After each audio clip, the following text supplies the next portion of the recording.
Hello and good evening all of you. कैसे हैं आप लोग सब? होप आप सब लोग बढ़िया है, अच्छे हैं और अपने घरों में ही है, राइट? ओके दोस्तों,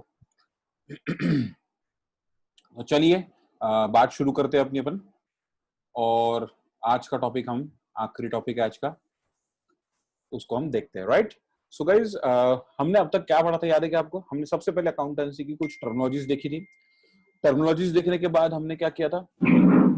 हमने कुछ जो है डेफिनेशंस देखी थी, अगर आपको याद हो तो। डेफिनेशंस देखने के बाद और क्या किया था अपन ने? डेफिनेशंस देखने के बाद अपन ने लॉजिक बिल्डिंग का शुरू किया था। पहले तो क्लासिफिकेशन ऑफ अकाउंट्स देखा था, याद है?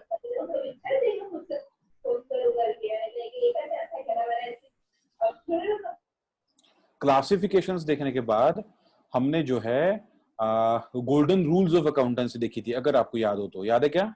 एंड अल्टीमेटली अपन ने कल क्या किया था? कल अपन ने लॉजिक बिल्डिंग के क्वेश्चंस कुछ सॉल्व किए थे, ठीक है?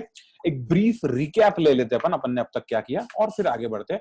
मैं पहले बता दूं, ये सारे लेक्चर्स लिंक्ड है, एक में से जो है लेक्चर्स लिंक्ड है, इसलिए अगर आपने कोई लेक्चर स्किप किया होगा तो आपको थोड़ा सा दिक्कत होगा समझने में। अदरवाइज कोई दिक्कत नहीं है, you can understand me very well, right? चलिए फिर I'll share my screen with you guys and we will go on what? We will go on our topic.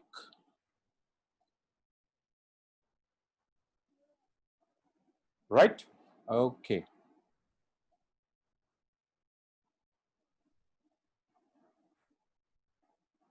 Screen देख पा रहे हैं आप लोग? और हम शुरुआत करते हैं कल की चीजों से। ओके, तो कल अपन ने ये देखा था कि देयर आर ट्रांजैक्शंस, और वो ट्रांजैक्शंस को जो है हम कैसे अकाउंट फॉर करेंगे, इसकी बात हम समझने वाले थे, ठीक है? ओके गाइज, शुरुआत करते हैं अपन कल के इससे। हाँ, तो कल सबसे पहले कौन था? कल सबसे पहले हमारा एक बंदा था, मिस्टर जय। तो देख लेंगे, कुछ ओटीपी आए थे, दर्शन को सेंड कर देना। ओके, और कल जो है जय था, मिस्टर जय। और मिस्टर जय ने जो है क्या खरीदा था? मशीनरी खरीदा था। किससे? मेगा मशीन्स से, है ना? ये कौन है? Mihir Gawande, mega machines. और इन्होंने क्या किया? मशीनरी दिया जय को, और जय ने इन रिटर्न क्या कर दिया? कैश दे दिया था। याद है इतना बात कल का?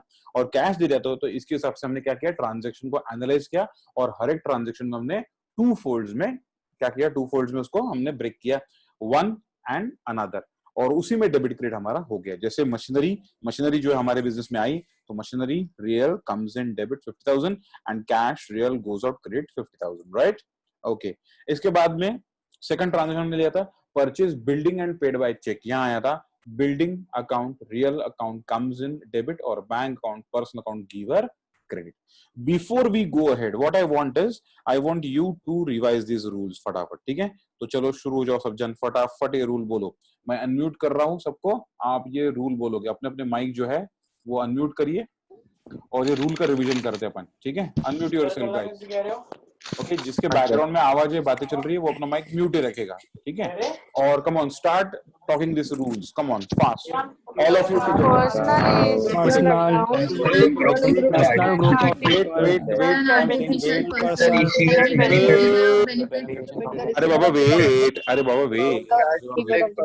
देखो, हमको क्या करना है? हमको हर एक चीज पढ़नी है। जैसे हम पढ़ेंगे personal account, persons, group of people and artificial persons, debit the receiver and credit the giver, ऐसा हम एक एक पढ़ते चले जाएंगे पूरा, ठीक है? तो टाइटल से शुरुआत करेंगे। शुरुआत क्या है? Golden rules of accountancy. और हम सुनो, कोशिश करेंगे हम सब एक साथ बोलेंगे, एक स्पीड में, ठीक है?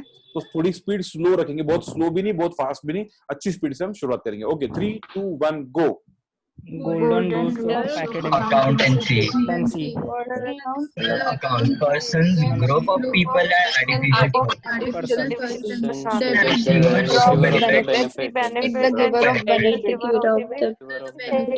real account, cash, building, building, furniture, machinery, stock, stocks, etc. etc.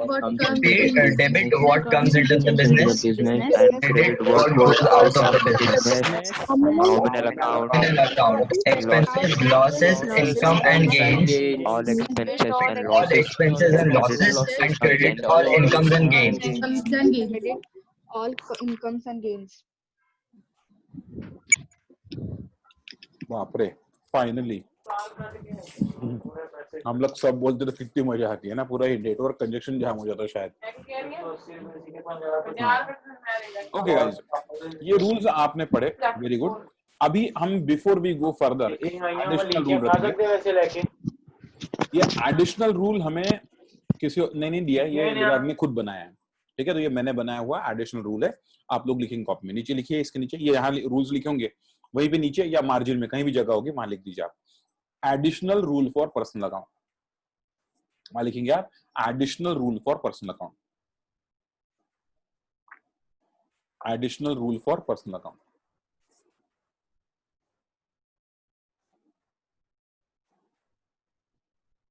Additional rule for personal account.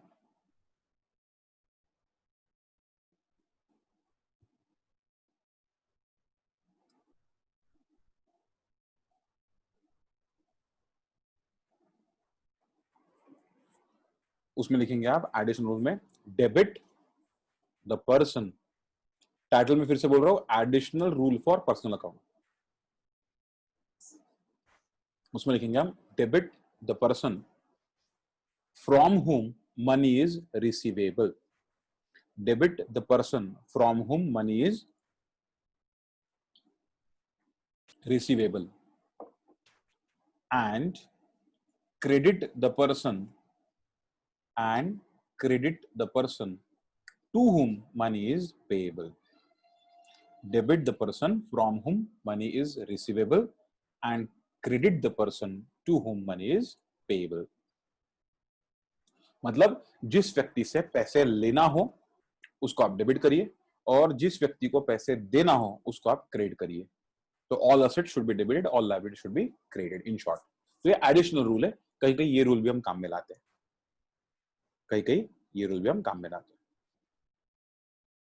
अब इसी से एक और चीज आ गई, एक और टाइटल डालो, बहुत इंपॉर्टेंट है आज का। टाइटल का नाम है, टाइटल डालो, टाइटल का नाम है modern rules of accountancy. Title डालो modern rules of accountancy, modern rules of accountancy.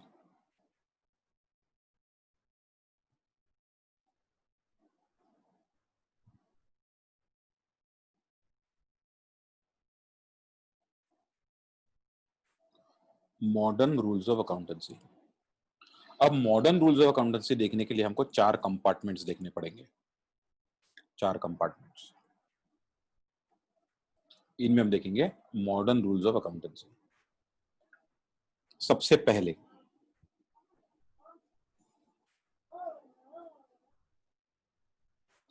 पहले हम लिखेंगे increase in assets.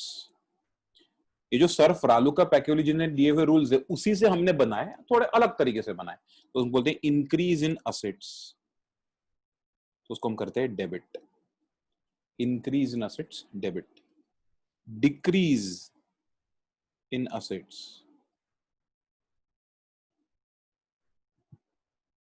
Decrease in assets, उसको हम करेंगे credit. Do you connect it? Simple है। वैसे ही लाइबिलिटी, तो लिखो increase in liability,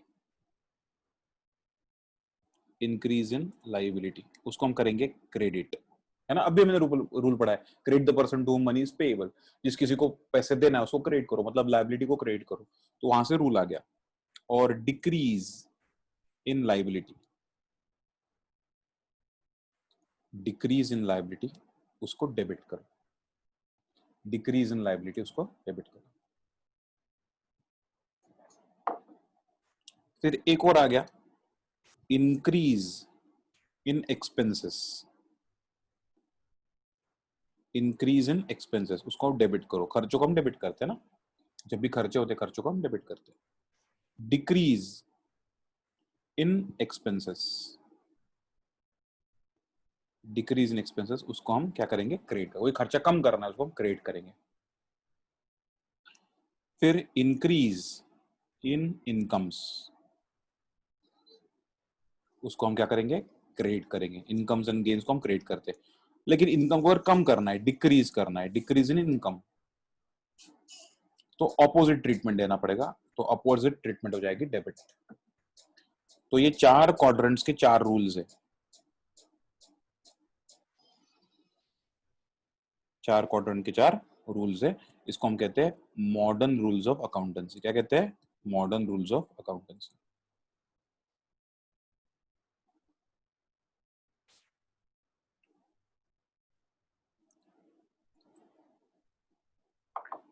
Modern rules of accountancy. Increase in assets, decrease in assets, increase in liability, decrease in liability, increase in expenses, decrease in expenses, increase in income and decrease in income. कोई doubt किसी को? You may raise your hand. अगर किसी को कोई doubt रहा तो you may raise your hand. प्रतीक त्यागी, शायद प्रतीक को प्रॉब्लम है? You want to ask anything, प्रतीक?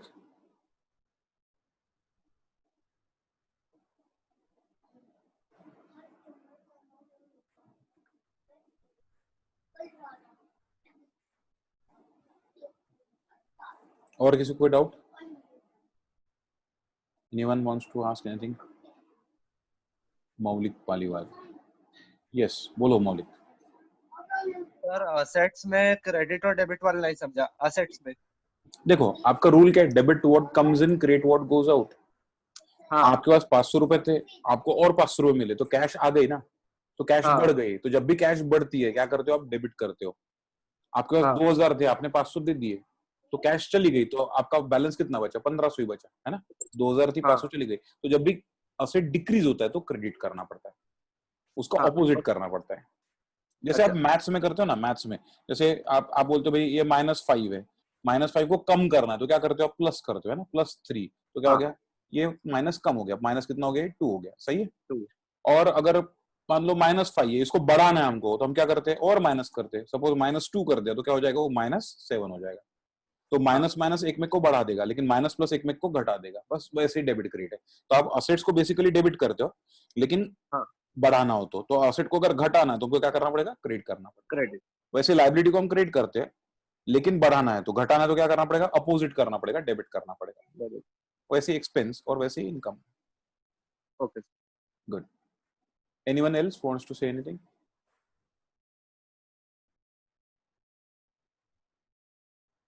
हाँ बोलो मौलिक।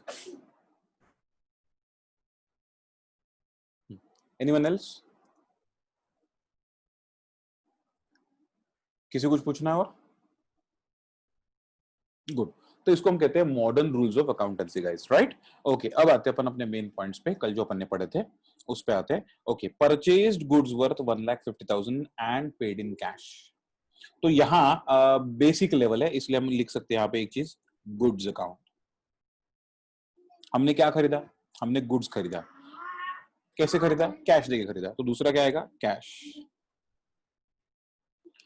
अब मेरे तरफ से एक काम करना, फिलहाल ये ठीक है, मेरे तरफ से गुड्स पे एक स्टार मार्क लगा देना छोटा सा, क्योंकि शायद इसका एक्सप्लेनेशन कुछ और भी हो सकता है। गुड्स के ऊपर स्टार मार्क लगा देना, बाकी चल ठीक है। Goods account, real account. Goods account कौन सा है? Real account. अब गुड्स आ रहे हैं कि जा रहे हैं? परचेज किए गुड्स, मतलब गुड्स आ रहे हैं, कम्स इन, इसलिए इसको क्या करेंगे हम? डेबिट करेंगे। कम्स इन इसलिए डेबिट करेंगे। कितने? ₹1,50,000। 1.5 लाख का माल हमने खरीदा।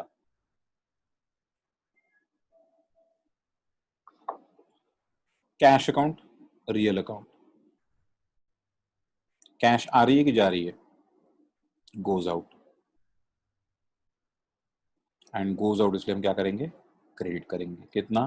₹1,50,000। डेबिट भी है, क्रेडिट भी है, और डेबिट क्रेडिट इक्वल भी है। ये इसका आंसर हो गया।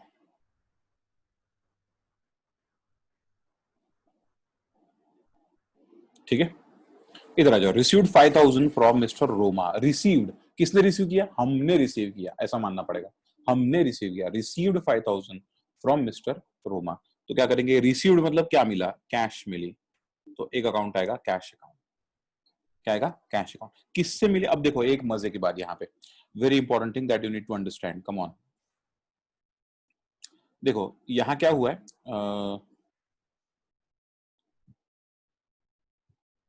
यहाँ क्या हुआ है कि रिसीव्ड फ्रॉम रोमा, हमने पैसे लिए पार्टी से। हम एंटिटी, हम कौन है? हम एंटिटी है। हमने पार्टी से पैसे लिए। तो एक हुआ कैश, कैश आई। दूसरा एस्पेक्ट क्या है, क्या गया, कुछ भी नहीं। शायद पहले ही माल बेचा होगा, पहले ही जा चुका होगा, तो वो पार्ट ट्रांजैक्शन हो गया। अपन ने डेफिनेशन पढ़ा था, याद है, part transaction, at least of a part of financial character, है ना। ये पार्ट ट्रांजैक्शन है, जहां पे लेन देन नहीं हुआ है, एक तरफा ट्रांजैक्शन हुआ है, लेन देन नहीं हुआ है, तो वहां पे क्या होता है, एक इफेक्ट तो यहां आ जाएगा और दूसरा इफेक्ट जो है उस व्यक्ति के अकाउंट में जाएगा। प्लीज मार्क माई पॉइंट, मैं क्या बोल रहा हूं, एक इफेक्ट तो कैश में आ जाएगा, लेकिन दूसरा इफेक्ट उस व्यक्ति के अकाउंट में चले जाएगा, क्योंकि यहाँ पे लिया तो सही, दिया कुछ नहीं, देने के लिए हमने कुछ नहीं किया। शायद पहले दे दिया होगा तो बात अलग है, लेकिन अभी हमने कुछ नहीं दिया, एंड दैट्स व्हाई एक आएगा कैश अकाउंट और दूसरा क्या आएगा बेटा, तो दूसरा आएगा हमारा रोमाज अकाउंट, दूसरा आएगा रोमाज अकाउंट। क्यों व्यक्ति आया, क्योंकि लेन देन नहीं हुआ है, सिर्फ कैश लिया है, तो एक इफेक्ट कैश में जाएगा और दूसरा उस व्यक्ति के अकाउंट में जाएगा, इसलिए cash account and Roma's account. तो cash account, real account comes in and hence हम क्या करेंगे, उसको डेबिट करेंगे। कितनी कैश मिली आपको, 5000। And Roma's account, personal account. अब बताइए, रोमा रिसीवर है कि गिवर है, रूल क्या है अपना, रूल देखा आपने, रूल किधर, इधर इधर है, debit the receiver and credit the giver. Roma ने क्या किया, हमको कैश दिया है, कैश दिया है मतलब शी इज गिवर, और गिवर है इसलिए उसको हम क्या करेंगे, क्रेडिट करेंगे। कितना, ₹5000 क्रेडिट करेंगे, ₹5000।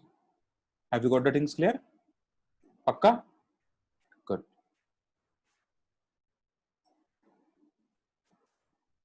अब देखो यहां भी ऐसा ही हुआ है, हमने किसी पार्टी से इंटरेक्शन किया है, ट्रांजैक्शन किया है, देखो हमने क्या किया, हम कौन है, एंटिटी, हमने क्या किया, पेड 2000 टू मनोज, हमने मनोज को दिया, ये मनोज पर्सन है, इस पर्सन ने ट्रांजैक्शन किया।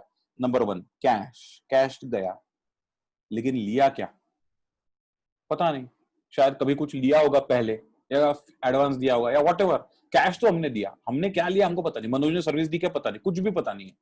अगर कुछ पता नहीं है तो एक इफेक्ट तो यहाँ जाएगा, दूसरा इफेक्ट कहाँ जाएगा, पर्सन के अकाउंट में। यहाँ पर्सन कौन है, मनोज, क्योंकि इसका नाम दिया है, तो एक इफेक्ट तो पेड में चले गया कैश, और दूसरा इफेक्ट कहाँ आएगा, मनोज में। इसलिए आंसर क्या होगा, एक आंसर होगा कैश। पेड मतलब क्या, क्या दिया, कैश ही दिया, कैश, और दूसरा आएगा Manoj, Manoj account, cash account and Manoj account. Have you got it clear,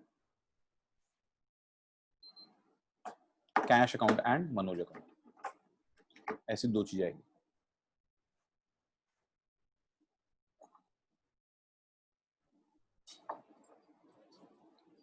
अब देखो इसको करो, cash account, real account,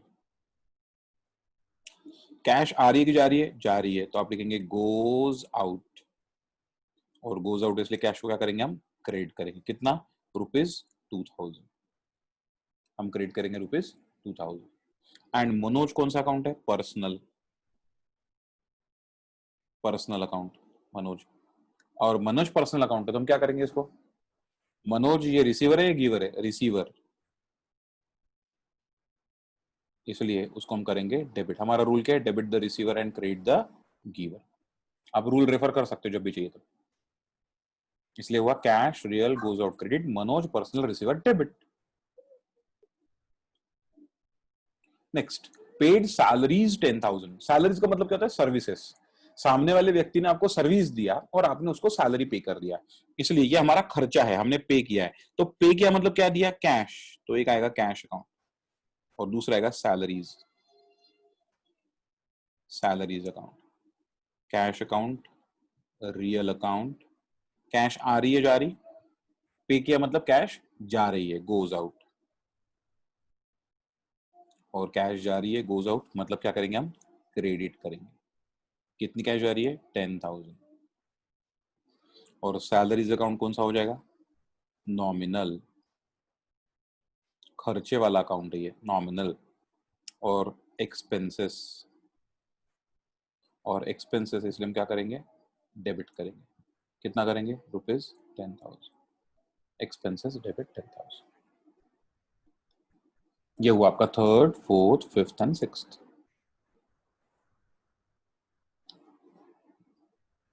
again मैं ऑप्शन देता हूँ, हैंड रेस करिए, डाउट पूछिए, raise your hand and get the doubts clear. 3 4 5 6 इसमें से जो भी नहीं समझा होगा आप हाथ खड़ा करिए और पूछिए।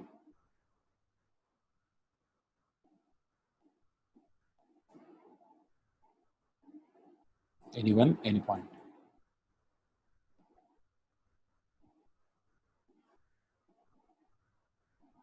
सबको समझ गया? क्लियर है सबका? सभी का समझ गया? अरे वाह, very good, fast learners you are. Okay, अगर ये हो गया है तो फिर आगे बढ़ते हैं। ठीक है, नेक्स्ट पॉइंट। ये तो मैंने देख लिया था, ये तो अभी डिटेल में देखने की जरूरत नहीं है। Purchase goods 1,50,000 paid in cash, मतलब क्या हो गया? गुड्स, ये थर्ड वाला ट्रांजेक्शन अपना, purchase goods worth 1,50,000 paid in cash, third वाला है। अब ये कौन है? Yo man, I am Sanjay a trader, अपना एंटिटी जय मैन्युफैक्चरिंग। तो संजय ने जो है गुड्स दिए और हमने संजय को क्या दे दिया? कैश दे दिया। संजय ने गुड्स दिए और कैश दे दिया। तो संजय ने गुड्स दिए, लेन देन दोनों हुआ है। अगर लेन देन दोनों हुआ तो फायदा क्या है? एक इफेक्ट यहाँ चले जाता है, दूसरा इफेक्ट यहाँ आ जाता है। तो डेबिट क्रेडिट के इफेक्ट यहीं आ जाते हैं लेन देन में। तो यहाँ अपना नाम तो आता ही नहीं है, संजय का नाम भी लेने की जरूरत नहीं है हमको, क्योंकि लेन देन हो गया। तो गुड्स है, गुड्स क्या हुए? हमने रिसीव किए, तो गुड्स रिसीव के गुड्स कम्स इन, है ना? ये क्या हो गया? Comes in. कम्स इन, इसलिए गुड्स को क्या करेंगे हम? डेबिट करेंगे। ये हमने किया। और कैश क्या है? कैश भी गोज आउट। तो कैश जा रही है, गोज आउट, मतलब हम क्या करेंगे? क्रेडिट करेंगे। तो यहाँ हो जाएगा सीधे सीधे गुड्स अकाउंट डेबिट हो जाएगा, गुड्स अकाउंट, और कैश अकाउंट क्रेडिट हो जाएगा, कैश अकाउंट। ये इसका मतलब है, इसलिए छोटा सा मैंने वहां पे पिक्चर्स रखे थे, so that you can understand.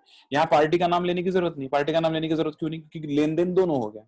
हाँ, लेन देन दोनों में से कुछ आधा अधूरा हुआ होगा, मतलब मान लो ये गायब हो गया, ये नहीं है, ये नहीं है, सिर्फ कैश दिया, ये भी चले गया उसके साथ साथ, ऐसा कैसा? चलो जो भी है, मान लो ये नहीं है, हमने नहीं लिया ये, मतलब ये वाला बोल रहा हूँ मैं, ये गुड्स नहीं आए, तो क्या हो जाएगा? इफेक्ट कहाँ जाएगा? पार्टी के इफेक्ट में आएगा। यहाँ एक इफेक्ट आएगा, यहाँ दूसरा इफेक्ट आएगा। मान लो कैश ही नहीं दिया तो ये इफेक्ट नहीं आएगा, यहाँ एक इफेक्ट आएगा और दूसरा इफेक्ट यहाँ जाएगा पार्टी के केस में। समझ में बात? तो ये आइदर ऑफ द इफेक्ट्स कोई भी मिसिंग हो गए तो वो पार्टी के केस में इफेक्ट देना पड़ेगा। लेकिन लेना देना दोनों हो गया है तो कोई दिक्कत नहीं है, लेने देने में डेबिट क्रेडिट हो जाता है। सर्विसेज लिए कैश दिया, डेबिट क्रेडिट हो जाएगा। गुड्स लिए कैश दिया, डेबिट क्रेडिट हो जाएगा। असेट्स लिया, कैश दिया, डेबिट क्रेडिट हो जाएगा। लेकिन एक कोई भी फैक्टर मिसिंग है तो वो फैक्टर के बजाय पर्सनल अकाउंट में जाएगा, उस केस में पर्सनल अकाउंट में जाएगा। ये मेरा कहने का मतलब था। ये समझ गया सभी को अच्छे से, परफेक्टली? बस बढ़िया। ओके, सो ये तो हो गया हमारा रोमा वोमा। रूल्स भी अपने रिवाइज कर लिए। 7th पे आते सीधा सीधा। 7th पे आते, interest on FD 12,000 earned. Okay, bank में आपने एफडी रखी, उस पे इंटरेस्ट अर्न किया है। अर्न किया मतलब आपको कैश में नहीं मिला है, कैश में नहीं मिला है, वो रिसीव नहीं बोला, अर्न बोला है। तो इंटरेस्ट कहाँ जमा होता है? बताओ, इंटरेस्ट कहाँ जमा होता है? आपके बैंक में। तो हम क्या करेंगे? एक लेंगे बैंक, हमारे अकाउंट में आ गया, बरोबर है? तो bank personal,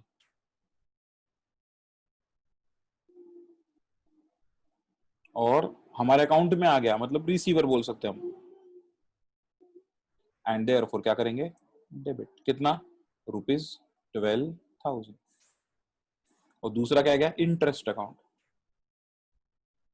interest account, interest account मतलब आपका नॉमिनल अकाउंट। बैंक ने सर्विस दी आपको पैसा यूज करके, इनकम हो गया उसमें से आपको। और हर एक इनकम को क्या कर सकते हैं हम? क्रेडिट कर सकते हैं। कितना? 12,000 क्रेडिट कर सकते हैं। 12,000। समझ में आई बात? समझ में आई बात? Bank account, personal account, receiver debit, interest account, nominal account, income credit. अब इसी को जो है हम मॉडर्न रूल से भी कर सकते हैं। देखो कैसे कर सकते हैं, वहां पे करके बताता हूँ। मॉडर्न रूल से भी कर सकते हैं इसको, आज ये बने पड़े। बैंक है, इंटरेस्ट जमा हुआ बैंक में, तो बैंक में क्या हो जाएगा? बैलेंस बढ़ जाएगा बैंक का। बैंक ही आपका असेट है, तो असेट का बैलेंस अगर आपको बढ़ गया तो क्या होगा? हम क्या लिखेंगे यहाँ पे? इंटरेस्ट, यानी ऐसा लिखेंगे हम, असेट, इंक्रीज इन असेट। और इंक्रीज इन असेट है तो हम क्या करते हैं? डेबिट करते हैं। कितना? 12,000। इंक्रीज इन असेट इसलिए डेबिट करते हैं हम 12,000। इंटरेस्ट है, ये क्या है? इनकम हो गया हमारा, इंक्रीज इन इनकम। और इंक्रीज इन इनकम हो गया तो क्रेडिट करेंगे हम। क्रेडिट कितना करेंगे? 12,000। तो दोनों रूल्स लगते हैं, मॉडर्न रूल्स भी लगते हैं और ये भी लगते हैं, कोई दिक्कत ही नहीं आती। Clear? Sold goods for 15,000 in cash. Cash बढ़ गई हमारी, कैश अकाउंट, मॉडर्न रूल्स लगाते हैं। कैश अकाउंट क्या हो जाएगा? Increase in asset. कैश हमारी बढ़ गई, इंक्रीज कितना? 12,000। 12,000 नहीं, 15,000, सॉरी, ₹15,000। और क्या किया, गुड्स सेल किए। गुड्स सेल किया मतलब goods account, goods account real है तो हम क्या कर देंगे, डिक्रीज इन असेट कर देंगे, और डिक्रीज इन असेट मतलब क्रेडिट कर देंगे। क्रेडिट कितना करेंगे, 15,000। क्रेडिट कितना करेंगे, 15,000। लेकिन ध्यान रहे, इसको आप ना एक स्टार मार्क लगा रखो फिर से गुड्स पे। ये गुड्स अकाउंट में कुछ एक्सप्लेनेशन है जो आपको आगे जाके समझना है। अपन ने पहले भी लगा दिया है स्टार मार्क, याद है आपको कहाँ लगाया, ये वाले गुड्स में, थर्ड ट्रांजेक्शन में स्टार मार्क लगाया।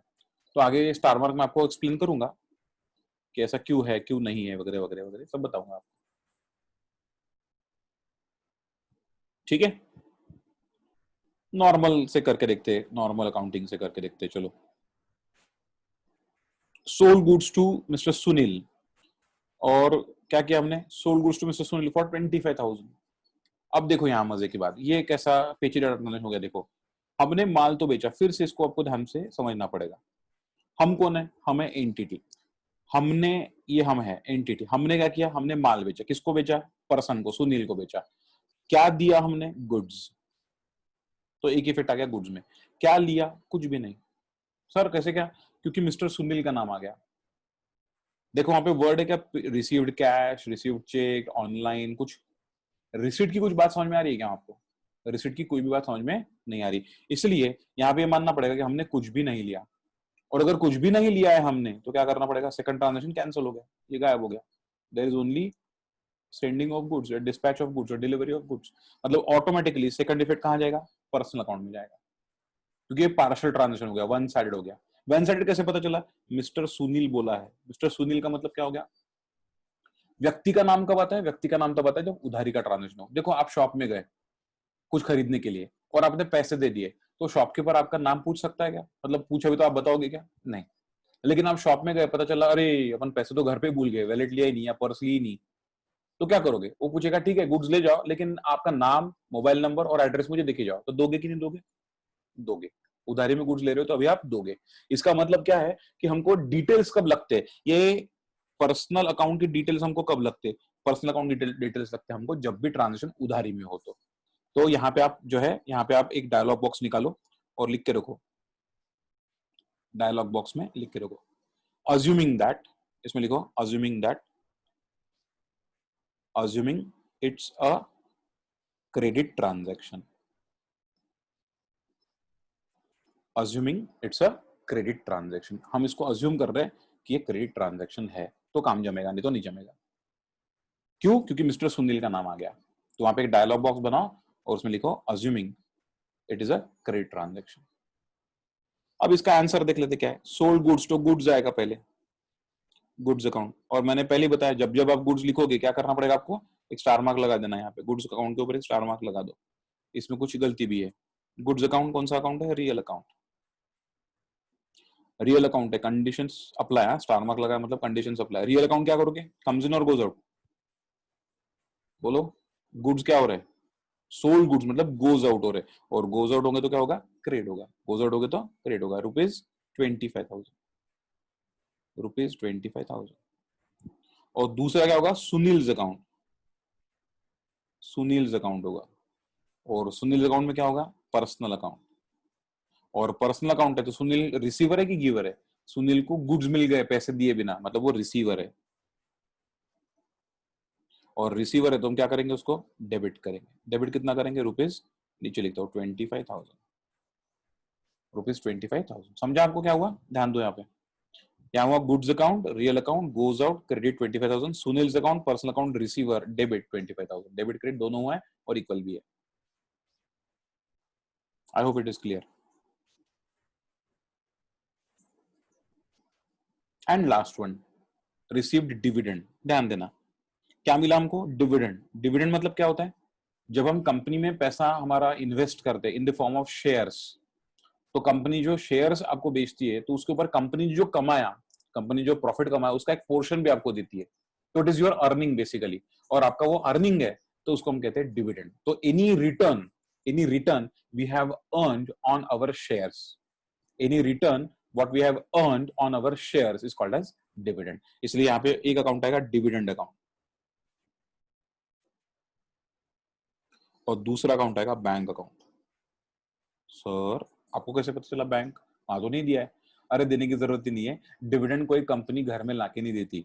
डिविडेंड कंपनी कैसे दिया? आपको एक डिविडेंड वारंट, चेक समान एक वारंट होता है, वो चेक जो है वो बना के साइन करके घर में भेज देती है, बरोबर है? उसको बोलते हैं डिविडेंड वारंट, और वो डिविडेंड वारंट आपको बैंक में जमा करना पड़ता है, बरोबर है? यहाँ पे लिख लो आप ब्रैकेट में, यहाँ पे ब्रैकेट में लिख लो आप ऑब्वियसली, ऑब्वियसली थ्रू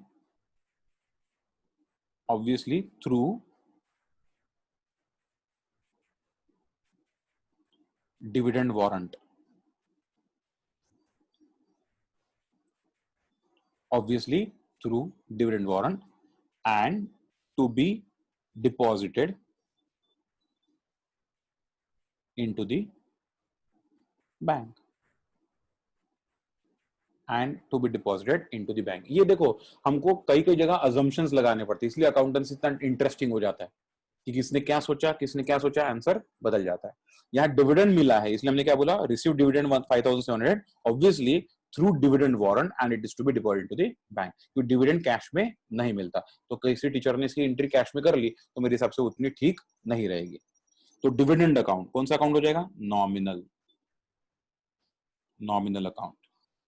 और इनकम है हमारा, और इनकम इसलिए हम क्या करेंगे, इसको डेबिट करेंगे। कितना करेंगे? ₹5700। और बैंक अकाउंट कौन सा हमारा? पर्सनल। और bank is the receiver of money, इसलिए क्या करेंगे हम? अरे इनकम को क्रेडिट कर देना, नहीं गलत हो गया ना। नॉमिनल अकाउंट का रूल लगाओ, डेबिट व्हाट, नॉमिनल का रूल क्या है? Debit all expenses and losses, credit all incomes and gains. तो ऊपर क्रेडिट हुआ डिविडेंड में और बैंक में जो है डेबिट हुआ, ध्यान रखना, गड़बड़ नहीं करना। डिविडेंड नॉमिनल इनकम क्रेडिट और बैंक पर्सनल रिसीवर डेबिट, बराबर डेबिट क्रेडिट फिट बैठता ही है। ऐसा नहीं होगा डेबिट डेबिट आ गया, क्रेडिट क्रेडिट आ गया, ऐसा नहीं होगा। बराबर एक जगह डेबिट आएगा, एक जगह क्रेडिट आएगा। That is the beauty of accountancy rules. कुछ समझा आपको? Good, great.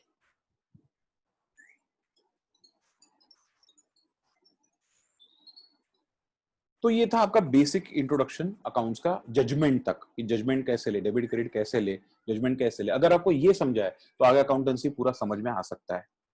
बहुत कुछ डिफिकल्ट इसमें नहीं है, थोड़ी डिफिकल्टी लेवल हालांकि बढ़ती है इसके आगे, नो डाउट, बट अगर ये चीजें कॉन्सेप्ट समझ में आ गई आपको तो आई एम श्योर आगे भी आपको बहुत कुछ समझ में आ जाएगा। तो इन लेक्चर्स से आपको पता चलेगा कि क्या हमें अकाउंटेंसी में इंटरेस्ट डेवलप हो रहा है, क्या ये सब्जेक्ट हम ले सकते हैं कि नहीं ले सकते।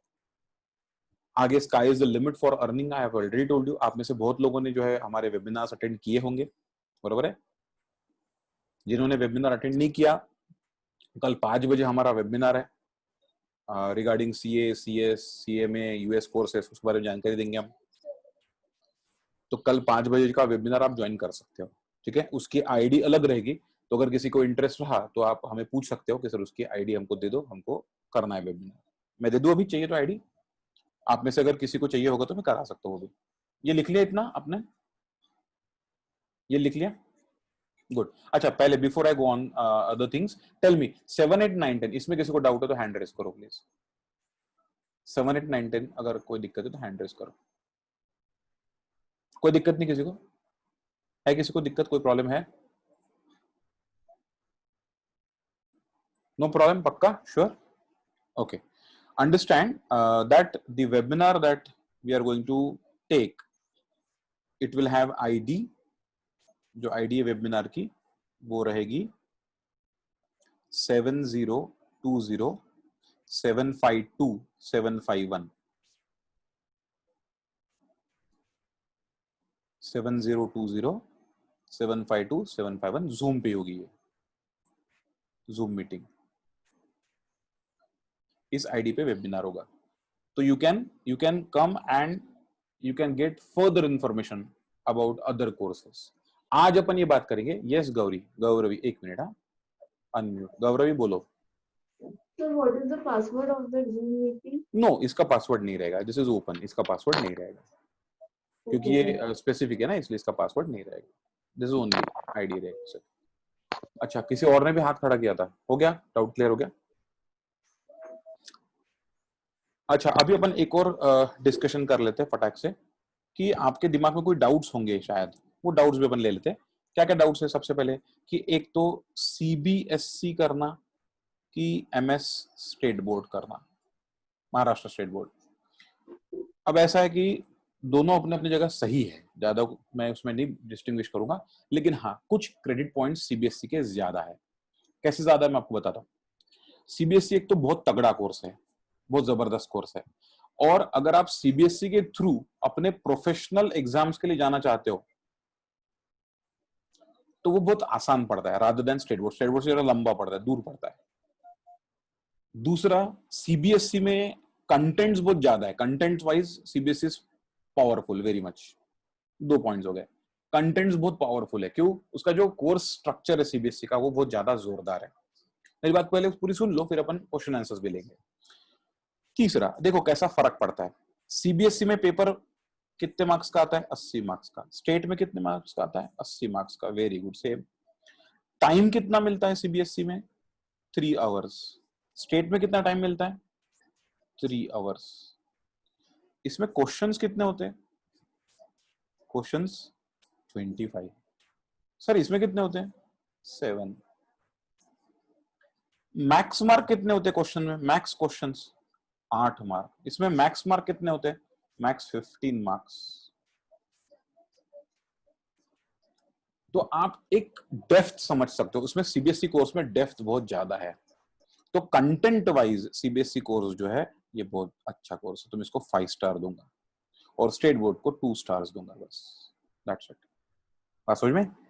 अब नेक्स्ट क्वेश्चन आएगा, सर मैथ्स लेना कि नहीं लेना? देखो, मैथ्स आपको अच्छा लगता होगा 10 तक, आपको उसमें खुशी मिलती होगी सॉल्व करने में, मैथ्स को यार डिफिकल्ट नहीं होता होगा, प्रॉब्लम नहीं, ले लो मैथ्स। आपको डर लगता होगा मैथ्स से, नहीं यार नहीं जमता, मुझे बहुत तकलीफ होती है मैथ्स लेने में, मत लो, कोई चीज नहीं बिगड़ेगी। बात सुन में? हाँ, लेकिन अगर किसी को आगे दिल्ली यूनिवर्सिटी कोई कोर्सेज करना है या और कहीं जाना है, सीएसीएस छोड़ के, एमबीए छोड़ के और कहीं जाना है आपको, या एमबीए के लिए भी कैट के लिए मैथ्स लगेगा ही लगेगा, तो उसके लिए आपने मैथ्स प्रिपेयर करना चाहिए। जिनको सीएसीएस में जाना है, मैथ्स नहीं भी लिया तो उसमें कोई फर्क नहीं पड़ता। कुछ बच्चे ऐसा भी करते हैं हमारे साथ कि वो कॉलेज में या स्कूल में मैथ्स नहीं लेते, ड्रॉप कर देते, कोई दूसरा सब्जेक्ट लेते, ऑप्शनल सब्जेक्ट, लेकिन हमारे साथ मैथ्स पढ़ लेते हैं, क्योंकि उनके माता पिता ये चाहते कि मैथ्स ये सब्जेक्ट बनते रहे, उनका आईक्यू जो है नीचे डाउन ना हो जाए, इसलिए वो लोग मैथ्स हमारे साथ लेते रहते हैं। तो मैथ्स हमारे साथ पढ़ते हैं और बोर्ड में पेपर नहीं, तो दिमाग में टेंशन नहीं है। तो ऐसा भी प्लानिंग आप कर सकते हो, कोई दिक्कत नहीं। अब सर फिर भी हमें ये बताइए ना, स्टेट में जाना चाहिए कि सीबीएसई में जाना चाहिए? तो मैंने बता दिया कि अगर आपका प्रोफेशनल कोर्स का कोई लॉजिक है आगे, या ड्रीम है कि हमको प्रोफेशनल कोर्स करने हैं कोई भी प्रकार के, तो मैं कहूंगा कि नहीं, सीबीएसई जाना चाहिए। CBSE is a fantastic course. फिर आपका एक पॉइंट आएगा, सर लेकिन वो सुबह स्कूल जाना पड़ता, 7 साढ़े 7 बजे घर से निकलना पड़ता, 8 बजे की स्कूल रहती, 2 बजे तक 2:30 बजे तक स्कूल चलती, 3:30 से आपकी क्लासेस रहेगी, तो फिर कैसे मैनेज होगा? पूरा दिन भर पैक हो जाएगा। देखो, मैंने आपको ये डेमो इसलिए दिया कि आपको पता चले कि हम लोग कैसे पढ़ाते हैं, और स्कूलों में आप देख लो कैसे पढ़ाते हैं। अब स्कूलों में जो टिपिकल टीचर्स होते हैं, जो एकदम बाबा आदम के जमाने का अकाउंटेंसी पढ़ के आए, ये इधर लिखना है, वो उधर लिखना है, ऐसा करना है, वैसा करना है, ये पैटर्न से अगर अलग होना है तो we have some tie up schools. अब ये टाई अप हमारे पास सीबीएसई के लिए भी है और टाई अप हमारे पास स्टेट के लिए भी है। आज हालत इतनी खराब है एजुकेशन इंडस्ट्री की कि हम लोग अगर हट जाए ना, कोचिंग क्लास वाले अगर हट जाए ना, तो एजुकेशन सिस्टम कोलैप्स हो जाएगी, क्योंकि इनके पास ना आईआईटी का कोई टीचर है किसी स्कूल में आईआईटी कोचिंग करने के लिए। आपने देखा स्कूल का खुद का आईआईटी का टीचर है? ना नीट का कोई टीचर है, ना सीए फाउंडेशन का कोई टीचर है, ना पीएमटी का कोई टीचर है, कोई भी प्रोफेशनल एग्जाम का टीचर है ही नहीं इन स्कूलों के पास। बड़ी बड़ी स्कूलें ले लो आप। इसलिए बच्चों को जो है हमारे पास आना पड़ता है और तगड़ा एजुकेशन लेना पड़ता है। मैं आपको इतने डेप्थ में क्यों पढ़ा पाया? क्योंकि मैं पढ़ाता हूँ सीए फाउंडेशन को, सीए इंटर को, इसलिए मैं इस टॉपिक को बहुत डेप्थ में आपको पढ़ा पाया। एक एक बारीक बारीक चीज छील छील के बताया मैंने। हालांकि आपको इसकी गहराई भी महसूस नहीं होगी। आप जब स्कूलों में कॉलेज में जाओगे तो आपको इसकी गहराई महसूस होगी कि अरे बाप रे, उसने तो ऐसा बताया था विराग ने, ये टीचर क्या बता रही, तो ऐसा ऊपर ऊपर बता रहे। तो आप टीचर को क्रॉस करोगे शायद 10 बार कि मैम ये ऐसा क्यों, वो ऐसा क्यों, और आप देखोगे मैम बता नहीं पाएंगे। लॉजिक्स उतने क्लियर नहीं रहते। आप अभी 3-4 दिन मेरे साथ पढ़े हो, 3-4 दिन में आपके जितने लॉजिक्स क्लियर हो गए, उतने टीचर्स के अभी भी लॉजिक क्लियर नहीं है, बहुत सारे स्कूलों के और कॉलेजेस के। मैं ये क्या कहते हैं एंटी करके या निगेटिव करके नहीं बोल रहा हूँ, मैं खुद इंटरव्यू लेता हूँ कई कॉलेजेस के टीचर्स के लिए। I have interviewed more than 100 candidates अलग अलग कॉलेजेस के लिए। वो बुलाते हैं मुझे, विराग आइए और हमारे साथ बैठिए, पैनल में हम लोग भी बैठते हैं, पर्सनैलिटी वाला होता है, एचआर वाला होता है, और हम भी होते हैं वहां पे, हम टेक्निकल लेवल पे आते हैं। और एचआर से इंटरव्यू क्वेश्चन होने के बाद वो बंदा जो है मुझे मेरे लिए आता है कि भाई आप क्वेश्चन पूछो सर। मैं क्वेश्चन पूछता हूँ ना बच्चों, तो I have seen a candidate who is MCom, मतलब उसका बीकॉम हो चुका है, और ही इज एमबीए, मतलब ग्रेजुएशन के बाद उसने पोस्ट ग्रेजुएशन है, एमकॉम या एमबीए वाला बंदा भी मेरे बेसिक क्वेश्चन के जवाब नहीं दे सकता। बेसिक क्वेश्चन के मैं क्या करता हूँ, अपनी फाइल खोलता हूँ, उस कैंडिडेट के सामने क्रॉस लगाता हूँ रेड पेन से, ये कैंडिडेट मुझे नहीं चाहिए आपके कॉलेज के लिए। अगर आपको कॉलेज खत्म करना है, तबाह करना है, बच्चों का करियर खत्म करना है, खत्म करो। अब बताओ 100 कैंडिडेट जब हम इंटरव्यू करते हैं ना, हार्डली 3 या 4 थोड़े ठीक ठाक होते कि ठीक है भैया इनको ले लो, एडजस्ट कर लो, ठीक ठाक होते नॉलेज वाइज। ये हालत है बेटा हमारी। तो नागपुर यूनिवर्सिटी ने इतनी बैंड बजाई है कि बस रे बस, सवाल ही नहीं आता। कोर्स पैटर्न और हमारा इतना डायल्यूशन हुआ है कि बस रे बस। तो इन सब चक्कर में अगर हम नेशनल लेवल की एग्जाम ले, सीबीएसई एग्जाम ले, तो थोड़ा सा हमारा पैटर्न थोड़ा अच्छा रहता है अगर सही ढंग से पढ़ो तो। स्टेट की इतनी बुक है अकाउंटेंसी, सीबीएसई की इतनी बुक है अकाउंटेंसी, 12th में स्टेट की इतनी है, सीबीएसई की इतनी हुई है, 3 वॉल्यूम से सीबीएसई की बुक्स के। स्टेट में मैंने कितने किए, 7-8-10 क्वेश्चन किए एक चैप्टर में, सीबीएसई में कितने किए, 100-100 क्वेश्चन किए एक चैप्टर में। तो उतनी मेहनत हमारी ज्यादा रहती है सीबीएसई में। तो जो सीबीएसई पढ़ चुका है उसको आगे जो है बहुत अच्छी स्कोप उसको मिलती है। तो सर स्टेट वाइट ही का एकदम लेना ही नहीं चाहिए क्या? नहीं, मैंने ऐसा नहीं बोला। जिसको लगता है कि नहीं भाई को हल्का फुल्का पढ़ना है, स्टेट लो ना, बढ़िया, स्टेट के जितने कंटेंट्स है वो अच्छे से पढ़ो, वो भी चलेगा, नो प्रॉब्लम, बट जजमेंट आपको खुद को लेना पड़ेगा। अब ये स्कूलों के प्रॉब्लम्स को अवॉइड करने के लिए कुछ स्कूल सामने आ गई कि सर हमारी बहुत हाई फाई स्कूल तो नहीं है, लेकिन हम आपके बच्चों को थोड़ी फैसिलिटी देंगे। हमने पूछा क्या फैसिलिटी देंगे? सर देखिए हम फीस कम लेंगे। मतलब बहुत अच्छी बात है बाबा, ये लोग लाख लाख रुपए फीस लेते और कुछ नहीं पढ़ाते। सर हम तो वैसे ही नहीं पढ़ा रहे, तो हम फीस कम लेंगे, लेकिन इनको प्रेजेंटली एग्जाम कर देंगे। इनकी जो एनुअल एग्जाम्स है या वो जो यूनिट टेस्ट है वो हम आपके एकेडमी में आके ले लेंगे, क्योंकि आप हमसे बेहतर इनको ट्रेन कर रहे हो, तो आप ही एग्जाम ले लो। हम बोलते ठीक है भाई, आप स्कूल का पेपर ले आइए, हम यहाँ एग्जाम ले लेते हैं। सर वाइवा के लिए कैसा करेंगे आप लोग? हम पूछते हैं उनको, तो बोलते सर कोई दिक्कत नहीं, हम बसेस भेजेंगे, बसेस में भर के स्कूल में बच्चे आ जाएंगे, वाइवा देके वापस चले जाएंगे, और कोई भी प्रकार का हरासमेंट आपको उस केस में नहीं होगा।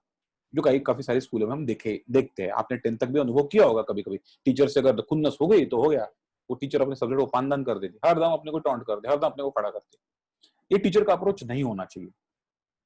मैं जब टीचर डेवलपमेंट प्रोग्राम के लिए जाता हूँ तो उसमें भी ये बात बोलता हूँ कि ये बच्चे हैं, ये 15 साल 16 साल 17 साल के बच्चे हैं, इनको आप पढ़ा रहे हो, आप उनको अपने लेवल पे जाके क्यों खुन्नस करते हो? किसी ने कुछ पूछ लिया, किसी ने आपसे थोड़ा छेड़खानी कर दिया, मस्ती कर दिया, तो आप क्यों इसको जो है एकदम दिल पे ले लेते हो? ये बच्चे हैं, इनको बच्चों समान रहो, इनको अपने बच्चे समझो, तब जाके आपको महसूस होगा कि इनको अपने एजुकेशन कैसे देना चाहिए। ये पॉइंट लेकिन वो समझने के परे है। वो लोग वो उसी पैटर्न में घिस घिस के ऐसे हो गए कि वो ये सब चीजों समझने से परे। वो बाय एम्प्लॉयमेंट टीचर में आए, हम बाय पैशन टीचिंग में आए। ये हमारा पैशन है पढ़ाना, हमको मजा आता है पढ़ा के, इसलिए हम टीचिंग में। ये बेसिक डिफरेंस है हमारा। तो मैंने ये भी क्लियर कर दिया कि मैथ्स होना चाहिए कि नहीं होना चाहिए। अच्छा लग रहा है बिल्कुल करो। हमारे यहाँ 2-2 3-3 बहुत एक्सपर्ट फैकल्टी है। जैसे हमारे पिताजी पीएच मिटकरी सर, वो फाउंडेशन का मैथ्स पढ़ाते हैं। एक बात और, फाउंडेशन में 400 मार्क का टोटल पेपर होता है, और 400 मार्क में सिर्फ 40 मार्क का जो है मैथमेटिक्स है। 400 मार्क के पेपर में 40 मार्क का मैथमेटिक्स है, मतलब 10% ही मैथ्स है सीए में, वो भी एट फाउंडेशन लेवल, आगे तो है ही नहीं। और वो 40 में भी कुछ तो बिजनेस मैथ्स है। इतना सिंपल है कि बस आपको बहुत मजा आता है मिटकरी सर के साथ पढ़ने में। आप कैप्स एकेडमी के चैनल पे जाइए, यूट्यूब चैनल पे, वहां फाउंडेशन में जाइए, सीए फाउंडेशन में, और वहां मिटकरी सर के वीडियोस है, कुछ प्ले करके देखिए आप कैसा लग रहा है आपको। दूसरे सीबीएसई में आनंद पायार सर है, अगेन स्कूल से जुड़े हुए कई साल से, 15 साल से, और बहुत बेसिक से बहुत प्यार से बच्चों को पढ़ाते हैं। पढ़ के देख सकते हैं आप लोग। स्टेट में भी है सचिन गायकवाड़ सर, वो भी वैसे ही है, एकदम शांति से, शांति प्रिय इंसान, एकदम कॉन्सेप्ट बाय कॉन्सेप्ट आपको पढ़ाते हैं। मजा आता है बच्चों को पढ़ने के लिए, तो आप ऐसा कर सकते हो, उसमें कोई मना ही नहीं। बरोबर है? तो ये हो गया स्कूलों की बात, सीबीएसई की बात, ये हो गया मैथ्स की बात। इंग्लिश मीडियम तो डेफिनेटली आप सब लोग ही, वो क्वेश्चन खड़ा ही नहीं होता हमारे सामने। और आगे करियर क्या करना, उसके लिए जो है कल हम बात कर सकते हैं। कल 6 बजे 5 बजे जो है हमारा वेबिनार है, मैंने आपको ऑलरेडी आईडी दे दी। उस वेबिनार में हम सारी बातें डिटेल में डिस्कस करते हैं कि सीए क्या होता है, उसके फंक्शंस क्या होते हैं, उसके सैलरी पैकेजेस क्या है, सीएस क्या होता है, उसके फंक्शंस क्या है, उसके सैलरी पैकेज क्या होता है, ग्रेजुएशन कब करना चाहिए, कैसे करना चाहिए, ग्रेजुएशन के बाद क्या क्या स्कोप है हमारे लाइफ में। ये सारी बातें जो है कल 5 बजे डिस्कस होगी। अगर आपको इंटरेस्ट होगा तो 5 बजे के वेबिनार में आप आ जाए। बरोबर है। हम 2 लोग बात करेंगे, मैं भी बात करूंगा और हमारे दूसरे डायरेक्टर है, मेरे भाई है दर्शन मिटकरी सर, वो भी बात करेंगे। वो सीएस के और कुछ पैरामीटर्स बात करेंगे, मैं सीए के पैरामीटर्स बात करूंगा, फिर यूएस के कोर्सेज से कुछ बात करेंगे। आप कैसे आपका करियर प्लानिंग करना है पूरा बताएंगे बात आपको।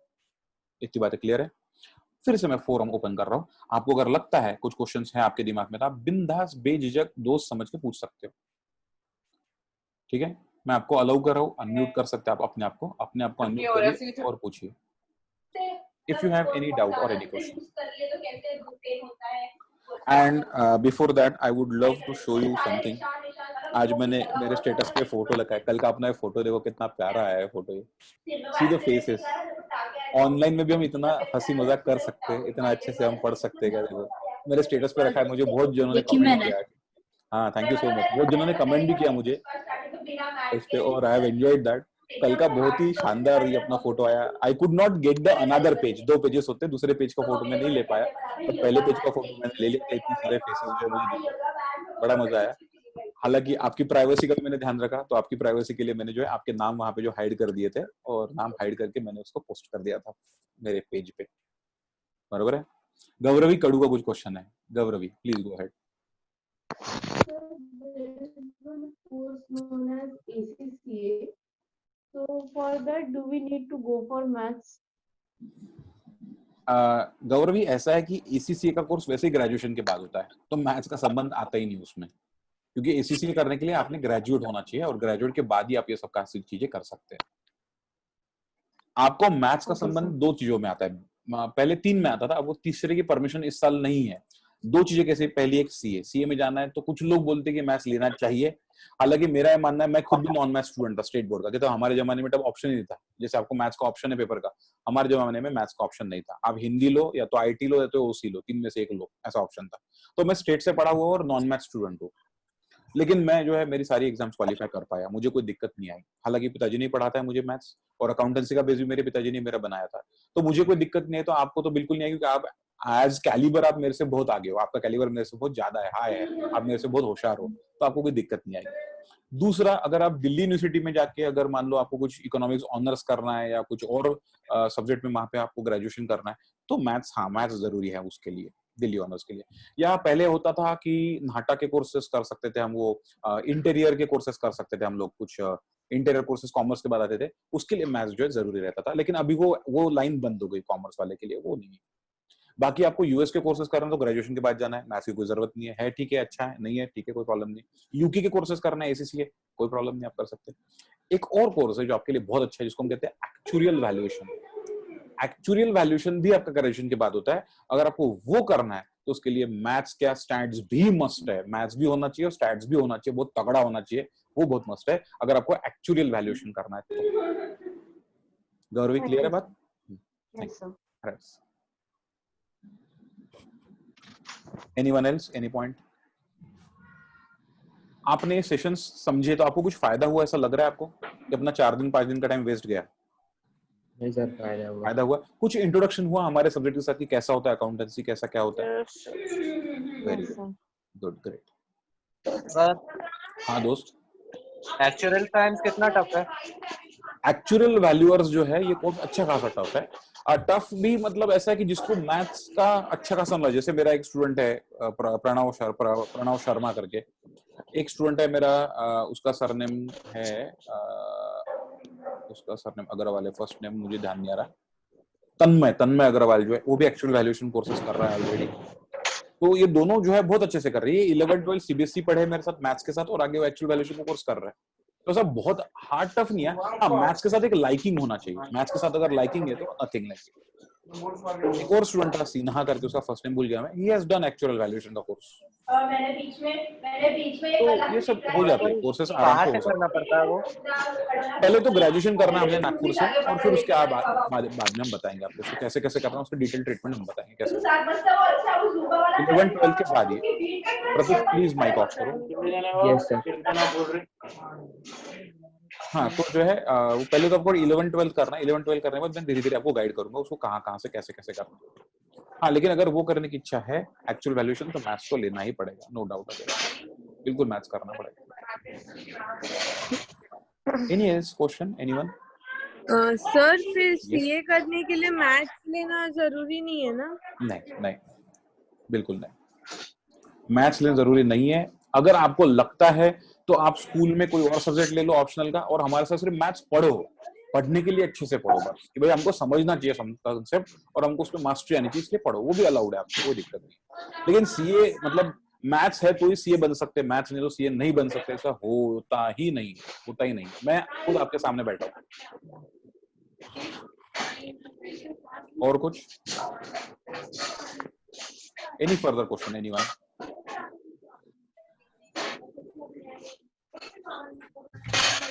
Okay, so this was our last session. We had a wonderful time, 4-5 दिन का, और बहुत मजा आया। कल से डेफिनेटली इस समय मैं आपको मिस करूंगा, 6:15 को definitely I am going to miss you all. I hope अभी थोड़ा बहुत मुझे मिस करोगे। एंड मेरा नंबर आपके पास है, आप में से काफी लोगों के पास है। अगर आपको लाइफ में कोई भी दिक्कत आई तो आप कभी भी मुझसे एक बार पूछने का ट्राई कर सकते हो कि सर ऐसा हुआ, इसमें मैं क्या करूं। Best of my ability and my knowledge I will help you. I am there with you for making your career.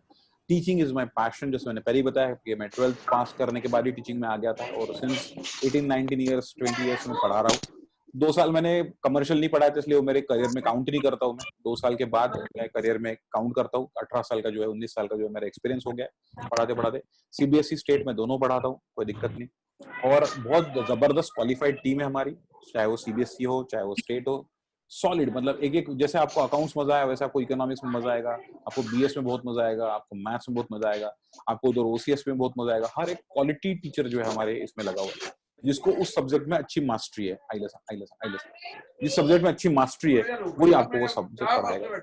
I personally monitor my people कि मेरे जो टीचर्स लोग हैं वो कैसे पढ़ा रहे हैं, क्या पढ़ा रहे हैं, और वो क्यों पढ़ा रहे हैं, उनका पैशन क्या है पढ़ाने का, जबरदस्ती तो नहीं पढ़ा रहे बच्चों को। ये सारी चीजें हम ध्यान रखते हैं। हम जैसे 2 महीने में एक बार या 1.5 महीने में एक बार जरूर हम मीटिंग करते हैं, एक बार फिर से ओरिएंटेशन लेते हैं टीचर्स का, और हर एक स्टूडेंट के बारे में हम डिस्कशन करते हैं कि ये स्टूडेंट आपके सब्जेक्ट में कैसा कर रहा है, मेरे सब्जेक्ट में कैसा कर रहा है। We exchange the notes and then हम देखते हैं कि एक स्टूडेंट का ओवरऑल डेवलपमेंट होना चाहिए, आगे जाना चाहिए स्टूडेंट का काम। That we definitely see. Anything else, any question in your mind, any confusion in your mind? Sir yes dear. मैं 10th तक के स्टेट बोर्ड किया है, Right. और सीबीएसई ले सकता हूँ क्या? बिल्कुल ले सकते, बिल्कुल ले सकते। एकदम ज्यादा हार्ड तो नहीं होगा ना? नहीं, ऐसा कुछ भी नहीं है। पढ़ाई अच्छी करनी पड़ेगी, बस पढ़ाई जम के करनी पड़ेगी, ये जरूरी है। पढ़ाई करोगे तो ले सकते हो। सीबीएसई लेने में 2 चीजें, 2 नेगेटिव पॉइंट्स है। एक, पढ़ाई ज्यादा करनी पड़ती है, दूसरा स्टेट से ज्यादा पैसा लगता है, पैसा आपको ज्यादा लगेगा। अगर आप टाइप स्कूल भी लेते हो, टाइप का एनुअल फीस 40,000 होता है, एक साल का 40,000। तो 40,000 एक साल का, 40,000 दूसरा। हाँ वो तो है, एक साल का 40,000 फीस आपका। हाँ, आपको अगर केवी में एडमिशन मिल गई तो नथिंग लाइक इट, केवी सस्ते में हो जाएगा, 10-12 हजार में हो जाएगा। तो कोशिश करो कि आप केवी में एडमिशन ले लो, ऐसी कोशिश आप कर सकते हो। वो तो है सीबीएसई में स्कूल्स हैव, अरे ये तो मैंने बहुत सस्ता बताया, टाइप वाला बताया। If you go to big schools of Nagpur, they will charge you some 80,000, 70,000, 90,000 for one academic year. लूट है, लूट। अच्छा, पढ़ाते की कौन से इससे टाइप है? वो यहाँ डिस्कस करने में कोई मतलब नहीं है। अगर आपको चाहिए तो हम टाइप फैसिलिटी आपको दे देंगे। 3-4 स्कूल्स है, कॉलेजेस है, उससे हमारा टाइप है। Okay sir. उसके एडमिशन वगैरह भी सब हमारे ऑफिस में हो जाएगी, आपको कहीं जाने की जरूरत नहीं। और कुछ? Thank you. और कुछ? Perfect. Okay, so with a big smile, please just share your good smile, big smile. And it was lovely. हम strangers थे और strangers करके हम मिले। हाँ ठीक है, आप में से 1-2 लोग थ्रू मुझे जानते हुए होंगे, लेकिन फिर भी ओवरऑल अपन strangers थे, strangers करके अपन ने मिले और 4-5 दिन अपन एक साथ रहे। मेरे को देख के अपन ने पढ़ाई की, काम किए, इतना सारा सुने। आज की जनरेशन ऐसा किसी का सुनती नहीं है, और आप मुझे तकरीबन 4 या 5 घंटे सुन चुके हो अब तक। So that's a creditable point, and thank you all for making my evenings wonderful. I had a wonderful photograph with me yesterday. I have shared it on my media as well. So overall, it was very nice experience for me. और आपके लिए I don't know कैसा experience था. I hope अच्छा ही होगा, इतना bore मैंने नहीं किया होगा शायद. And wish you all the very best for your career. ठीक है? All the best, guys. Right? Tada, bye bye. Sir हाँ, बोलो। सर डेमो क्लासेस अवेलेबल है क्या? जैसे आपकी हो गई और अदर टीचर्स की। हाँ रहेगी रहेगी, बिल्कुल रहेगी, बिल्कुल रहेगी, बिल्कुल। मेरा तो भी डेमो और लोगे क्या? नहीं आपका हाँ नहीं ठीक है, बाकी का भी रहेगा। यू फाइनलाइज, आपको स्टेट करना है किसी भी सी करना है, and then we can give you demo. Actually मैं इकोनॉमिक्स भी जोड़ने वाला था, मैं आपको बता दूं, इकोनॉमिक्स के टीचर जो हमारे अभी वो पेपर वैल्यूएशन कर रहे हैं सीबीएसई का, जो लोगों ने पेपर दे चुके हैं अब भी, right now he is doing the paper valuation work, इसलिए मैंने उनको इन्वॉल्व नहीं किया। और मैं यहाँ पे बैठा हूँ तो मेरा सीबीएसई क्लास अभी वृंदा मैम ले रहे हैं, जो बीएस पढ़ाते, शी इज टेकिंग आउटसाइड, बाहर हॉल में बैठ के वो क्लास ले, मैं मेरे स्टडी रूम में बैठ के जो मैं आपको पढ़ा रहा हूँ, and she is taking BS there, इसलिए मैं इमीडिएटली उनको सेशन में नहीं ला पाता, सर लेकिन डेमो अवेलेबल रहेंगे बिल्कुल। यस सर प्रतीक बोलो। सर अभी मैंने सीबीएसई का तो स्टेट ले सकते 10th के बाद? नहीं लेना चाहिए, एकदम लेवल ड्रॉप डाउन हो जाता है, नहीं लेना चाहिए, मैं एडवाइज नहीं करूंगा, क्योंकि ऐसे बच्चे हैं जिन्होंने सीबीएसई का स्टेट लिया था। साइंस में तो ठीक है ऐसा होता है, लेकिन कॉमर्स में क्या हो जाता है, क्योंकि नॉलेज बहुत ही कम लेवल पे चले जाता है, तो आपका स्टेक हो जाता है, परसेंटेज और घट जाते हैं आपके। इसलिए आई वुड एडवाइस कि नहीं, ऐसा डिजास्टरस अपने डिसीजन नहीं लेना चाहिए, ऐसा मुझे लगता है प्रतीक। अगर सीबीएसई में हो तो सीबीएसई में कंटिन्यू कर लेना चाहिए, ये मेरा पर्सनल एडवाइस है, हालांकि आप और आपके पेरेंट्स क्या डिसाइड करते हैं वो अलग बात है। यस रवि बोलिए।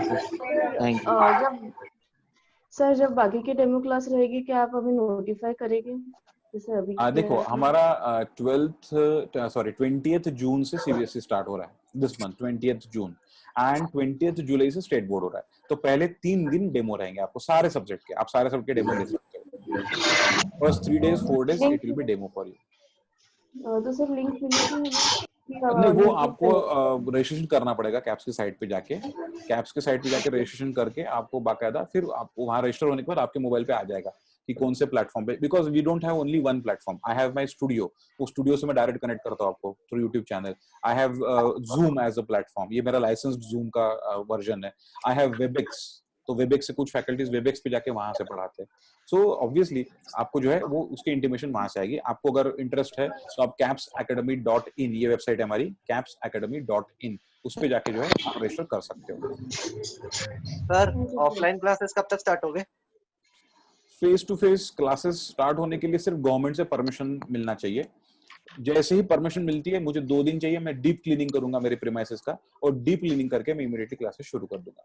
हमारी प्रीमाइसेस रेडी है, प्रोजेक्टर्स लगे हुए, सब कुछ वहां पे रेडी है, सेटअप्स लगे हुए, वो सिर्फ बंद करके रखे हमने, बिकॉज गवर्नमेंट परमिशन नहीं दे रही। तो जिस दिन गवर्नमेंट परमिशन देगी, मुझे 2 या 3 दिन दे देना, डीप क्लीनिंग करके इमीडिएटली अपन चालू कर देंगे face to face. Okay sir,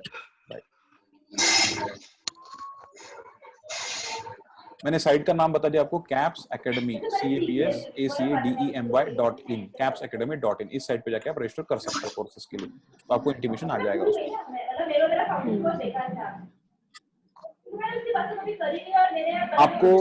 आपको वो भी अलाउड रहेगा, मान लो आपने एडमिशन कर लिया स्टेट में, फिर आपको सीबीएसई में जाना है, या सीबीएसई में कर लिया फिर स्टेट में जाना है, वो भी आपको अलाउड रहेगा।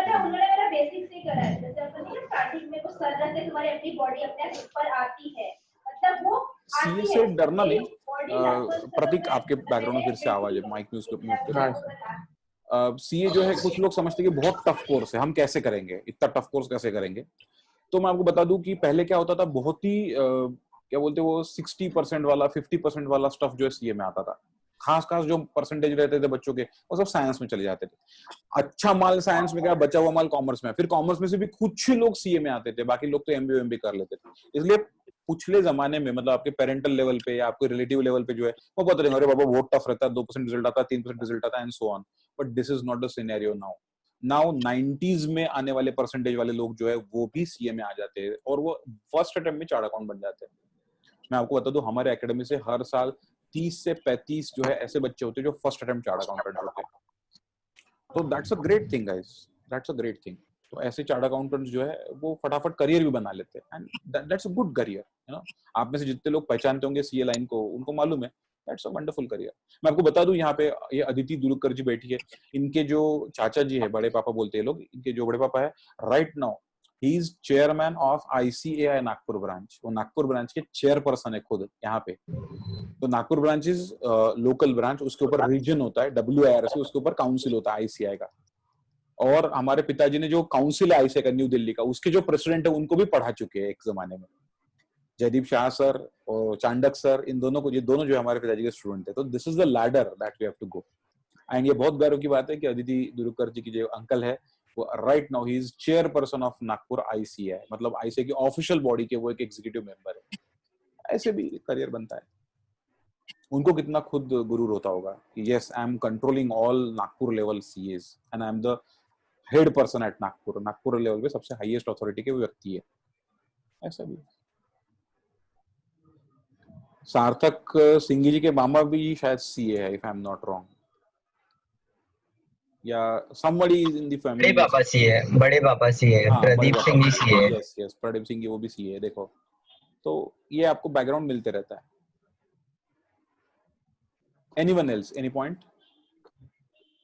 Otherwise, it's time to say bye-bye.